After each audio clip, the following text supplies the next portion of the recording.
There are lots of videos on how to choose brand colors, but I think most of them are a little bit superficial because they lack clarity. Choosing a color palette from a website just because it looks cool is easier, yes, but it's not always appropriate and it doesn't make you trust your project even more. Maybe the client is going to ask, why are you proposing those colors? And your answer will be made up because there isn't one. You just wanted to finish the project as soon as possible, which is fine, but shouldn't affect the final result. If you want to deliver premium services, which are more valuable, or if you want to build a brand for your own company, you want to make sure that you're doing this right because colors are one of the, if not the most important differentiator from a visual point of view when it comes to branding. I think that we should have a precise way of choosing colors so that every time we have to do it, we know a few logical, rational steps, easy to reproduce every time. So I wanted to show you guys how I choose colors for my branding projects. 1. Choose the 3 emotions that the brand is going to convey and rank them. The best way to do this is through brand strategy. Tell me if you want more details about it and I will make a video on the topic. Anyway, if you didn't do it, if you didn't go through brand strategy, just pick 3 emotions considering the brief that you have from the client or the brief that you created from your first meeting with the client. Maybe now you would ask me, how is that rational when the first step is about emotions? Well, colors are able to create emotion for your brand. They're all around us and we associate them with different feelings. That's also our goal. Make people associate us with positive emotions, certain emotions that make them like the brand and support its mission. So we can't choose colors without knowing what emotions we would like to arouse. For the purpose of this video, I will choose authority, royalty, and power. 2. Find the corresponding colors.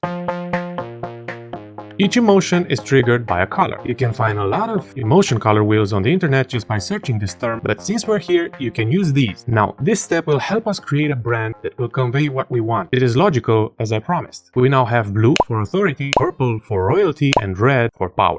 For the third step, choose the most relevant 3 competitors from the business category and see which colors they use. If not, choose the 3 most used colors from the category. 4. From the first ranking, choose the color you can't find in the second ranking, if possible. If there are more colors that the competition is not using, or if the other brands are using all the colors that you chose, pick the color from the first place. The point here is to make sure we're not only guided by emotion, but also by the category because we need to be different and stand out from the crowd. If there are brands who've been using a color for a long time, they're associated with that color and it would be really tough to fight them if we want to instantly be recognized by the people. Let's suppose our competition is not using purple. We will choose purple to stand out. By the end of this step, step 4, we almost picked our first color from the palette. I say almost because now we just have a general color. We didn't customize it yet.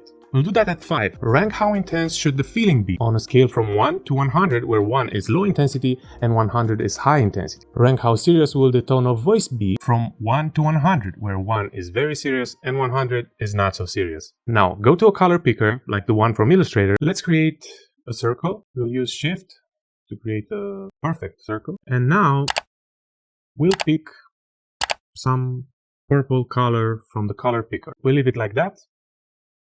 And we'll adjust the saturation using the intensity scale that you just chose. So let's say we want 80, and we'll adjust the brightness considering the seriousness scale that you just chose. Let's say it's 30, so we want a kind of serious brand, right?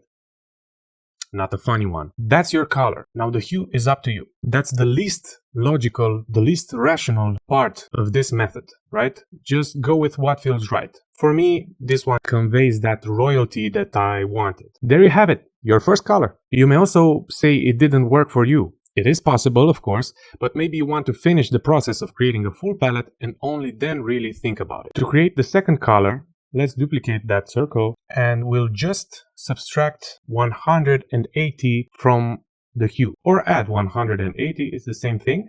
And there you have it, your secondary color. Those 2 colors are always in harmony with each other. This combination is great to create contrast and stand out. Now, if you think you need more colors for your project, go to the next step, step number 7. To find 2 more colors, just copy the ones you already have, and from 100, subtract the saturation and the brightness. Click OK. We'll do the same for our green right here. 100 minus 79, 100 minus 28. There you have it. Now you have a main color, a complementary color to combine it with, and 2 colors with a more functional role because using them, you will keep the text legible, you will be able to create backgrounds and other branded stuff. Please tell me what you think in the comments and subscribe for more tips on branding.